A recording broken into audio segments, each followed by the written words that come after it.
Hello दोस्तों, मैं हूं दी गाय और स्वागत है आपका एक बिल्कुल नए वीडियो में। जैसे कि आप सबको पता ही है कि समय काफ़ी बुरा चल रहा है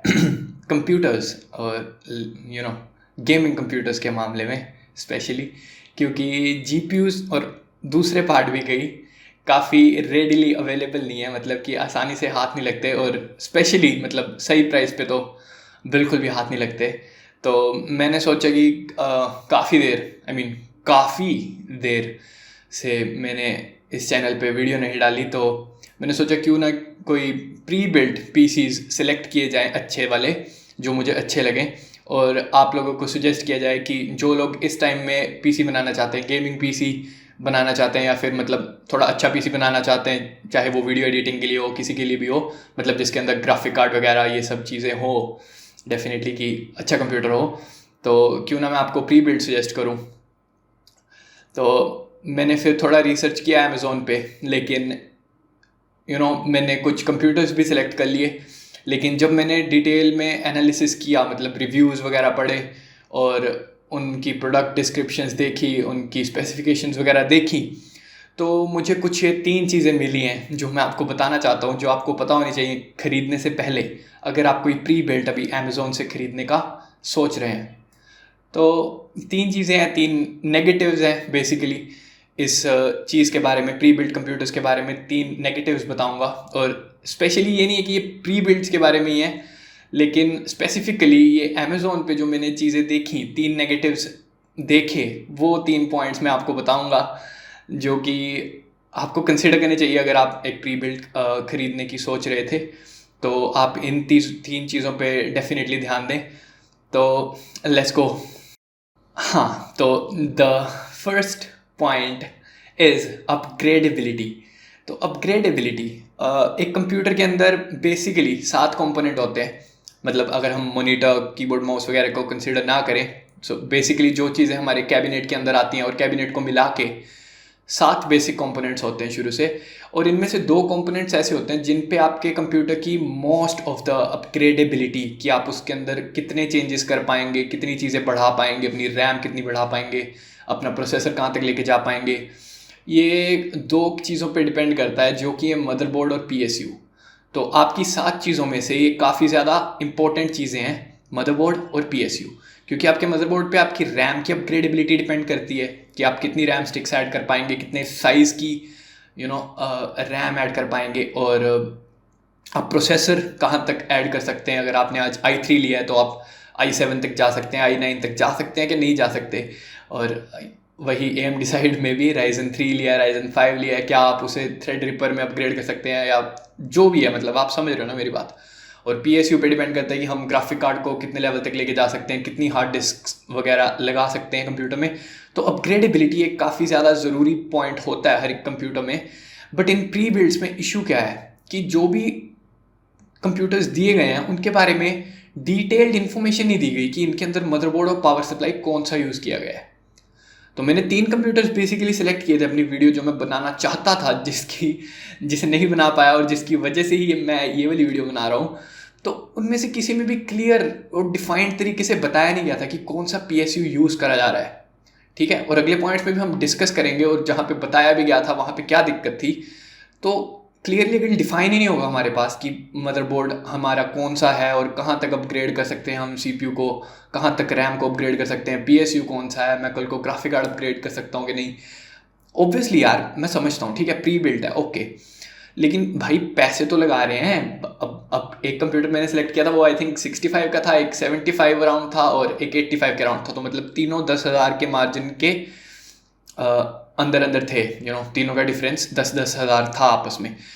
तो ऑब्वियसली अगर बंदा इतने पैसे लगाएगा तो सोचेगा ना कि थोड़ा सा अपग्रेडेबल पाथ तो हो।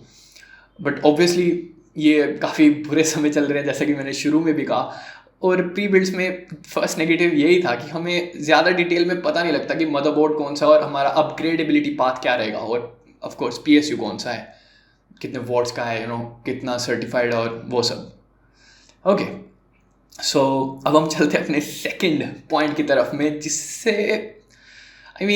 लाइक ये तो बिल्कुल WTF वाला पॉइंट है, जो कि है लेजी प्रोडक्ट डिस्क्रिप्शंस। नाउ जो भी डीलर सेलर आई थिंक, या सेलर्स सेल करते हैं अमेजोन के ऊपर, वो इतने ज़्यादा लेजी बंदे हो चुके हैं ना कि मतलब वो प्रोडक्ट डिस्क्रिप्शन लिखते समय पता नहीं, या तो बल्क में डाल देते हैं सारा कुछ अपनी इन्फॉर्मेशन वगैरह, तो इतनी ज़्यादा इनएक्यूरेसी, मतलब इतनी गलतियाँ होती हैं कि मैं मतलब कैसे एक्सप्लेन कर सकता हूँ। अब एक जगह पे मैंने देखा, मैं आपको स्क्रीनशॉट भी दिखाऊंगा, प्रोसेसर ब्रांड उसने AMD लिखा हुआ था, और प्रोसेसर नेम या फिर प्रोसेसर मॉडल, मैं प्रोफेसर कहने वाला था, प्रोसेसर मॉडल में उन्होंने i5 प्रोसेसर को ही लिख रखा था, मतलब कि AMD का i5 बना दिया उन्होंने। अब मतलब बिल्कुल ही ज़्यादा बचकानी हरकतें कर रखी हैं। और एक जगह पे लिखा हुआ था 8 GB RAM used and maximum supported memory 8 GB only. तो यार मुझे तो पता नहीं अभी तक ऐसा कौन सा DDR4 बोर्ड है जिसमें सिर्फ 8 GB ही मैक्सिमम मेमोरी यूज़ होती है। आई थिंक मिनिमम भी 16 तो होती होगी, दोनों स्लॉट्स में 8-8। DDR4 में आई थिंक ये तो कुछ था ही, पता नहीं कैसे कह रहा था वो बंदा, मतलब डिस्क्रिप्शन में डाला हुआ था सेलर ने, और बेसिकली नीचे रिव्यूज़ में भी बल्कि बताया हुआ था कि इसकी मेमोरी को पता नहीं 32 या 16 तक लेके जाया जा सकता है, लेकिन उनके प्रोडक्ट डिस्क्रिप्शन लाइक बिल्कुल बकवास। अब बंदा कोई खरीदने आएगा, थोड़ा टेक सेवी बंदा भी आएगा, थोड़ा नॉलेज वाला बंदा भी आएगा, तो डिस्क्रिप्शन रीड कर लेगा, उसमें फॉल्स इन्फॉर्मेशन मिलेगी तो भाई क्या है ये, क्या है मतलब एक तो फर्स्ट वाला तो बिल्कुल ही किसी को भी पता लग जाएगा डेफिनेटली, जो थोड़े से इस बारे में इंफॉर्मेशन रखते हैं कि इंटेल का प्रोसेसर i5 है और AMD के प्रोसेसर्स i5 नहीं होते। लेकिन ये जो मेमोरी वाली मिस इन्फॉर्मेशन थी, पोटेंशियल उनके कस्टमर्स भी वापस जा सकते हैं ये पढ़ के कि यार 8 GB रैम कही थी मैक्सिमम, तो मैं तो 8 से ऊपर अपग्रेड करना चाहता हूँ, तो ऑब्वियसली बंदा खरीदेगा नहीं। ओके, तो यही था सेकंड पॉइंट। और थर्ड और लास्ट पॉइंट हमारा है फॉल्स प्रोडक्ट प्रेजेंटेशन। नाउ पिछले वाले पॉइंट में हमने देखा कि कैसे उन्होंने डिस्क्रिप्शंस प्रोडक्ट के गलत डाले हुए थे, जिसकी वजह से ग्राहक थोड़ा कंफ्यूज या मिसडायरेक्ट हो सकता है। और इसमें क्या है, फॉल्स प्रोडक्ट प्रेजेंटेशन, मतलब एक तरीके से जानबूझकर वो गलत चीज़ दिखा रहे हैं, तुम्हें गलत चीज़ दिखा रहे हैं, लाइक व्हाट। हाँ, तो मैंने देखा कि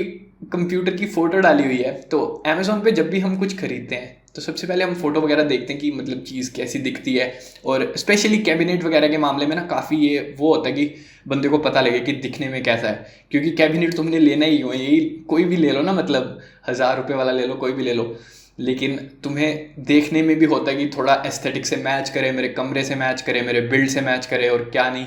ये सब कुछ RGB वगैरह जो भी है। और ऑफ कोर्स आजकल टेम्पर्ड ग्लास हर जगह फैला हुआ है, और कम से कम लाइक एक्रेलिक पैनल तो होता ही है आजकल के गेमिंग कैबिनेट्स में, तो पॉइंट से दूर नहीं जाते ज़्यादा। तो बंदे ने डाला हुआ था, फोटो में दिख रहा था कि ग्लास पैनल है या फिर एक्रेलिक पैनल है, बेसिकली ट्रांसपेरेंट था साइड पैनल, लेकिन नीचे बंदा कमेंट कर रहा है कि आपने भाई मुझे ग्लास पैनल नहीं दिया और मेटल का पैनल दे दिया। ठीक है, अब फोटोग्राफ दी हुई है और नीचे रिव्यू दिया हुआ है, चलो मैं रिव्यू को नहीं मानता, उस रिव्यू वाले ने फोटो नहीं डाली थी, लेकिन सेलर खुद जो भी बंदा उससे क्वेश्चंस पूछ रहा है, अमेजोन पे क्वेश्चन पूछ सकते हैं हम प्रोडक्ट के बारे में, तो उससे जो क्वेश्चन बंदे पूछ रहे हैं कि इज दिस कैबिनेट पूछ रहे हैं कि does this cabinet have a glass panel, तो वो खुद मना कर रहा है, कह रहा है नो। तो फिर से किसी बंदे ने पूछा कि क्या इसमें ग्लास पैनल है, तो जो सेलर खुद है वो खुद बता रहा है कि भाई नहीं, इसमें मेटल पैनल है। तो भाई क्या है फिर, तुमने वो फोटो क्यों डाली ऊपर गलत वाली? आई मीन सीरियसली, ये क्या, क्यों गलत प्रोडक्ट दिखा रहे हो? बंदे के पास मेटल पैनल आएगा तो बंदे को गुस्सा तो आएगा। अब बंदा तुम्हारे कंप्यूटर पे चाहे 65,000 लगा रहा है, 75 लगा रहा है, चाहे 85 लगा रहा है, लेकिन I mean at the end of the day यार, अगर तुम 10,000 भी लगा रहे हो, जो तुम्हें चीज़ दिख रही है कम से कम वो तो मिले। ये क्या कर रहे हैं भाई, क्या कर रहे हैं? तो बेसिकली यही था, मैंने वीडियो कुछ और बनाना था लेकिन वीडियो कुछ और बनाना पड़ गया। फिर भी अगर तुम्हें कंप्यूटर चाहिए, मुझे पता है क्योंकि काफ़ी लोगों को चाहिए, कईयों को स्टडी के लिए चाहिए, कईयों को गेमिंग के लिए चाहिए, कईयों को दोनों चीज़ों के लिए चाहिए, कईयों को ऑफिस वर्क के लिए चाहिए और कईयों को चाहिए होता है थोड़ा सा मतलब अच्छा पीसी जिसमें ग्राफिक कार्ड वगैरह हो, ताकि वो अपना ऑफिस वाला काम भी कईयों का थोड़ा GPU इंटेंसिव हो सकता है, वीडियो एडिटर्स, फ्रीलांसर्स जो भी है। तो फिर भी मैं इन 3 पीसीज के जो मैंने सेलेक्ट करे थे उनके लिंक आपको डिस्क्रिप्शन में दे दूंगा, लेकिन अपनी तरफ से पूरी अच्छे से रिसर्च करें, थोड़ी समझे इस बात को कि ये जो मैंने 3 ऊपर वाले नेगेटिव्स बताए हैं इनको प्लीज़ ध्यान में रखें थोड़ा, कि आपके साथ कोई ऐसी घटना ना घटे, और आप थोड़ा ध्यान में रखें। अगर आपको चाहिए तभी खरीदें, नहीं तो मैं तो कहूँगा कि रुक जाएं, लेकिन अभी रुक जाए भी मैं इसलिए पूरे तरीके से नहीं कह सकता, क्योंकि हमें पता नहीं है कि प्राइसेस कब तक नीचे आएंगे। लेकिन अगर आपको फिर से कोई काली नहीं पड़ी है, मतलब कि जल्दी नहीं पड़ी है, तो यार रुक जाओ, थोड़ी देर रुक जाओ, यही था बस।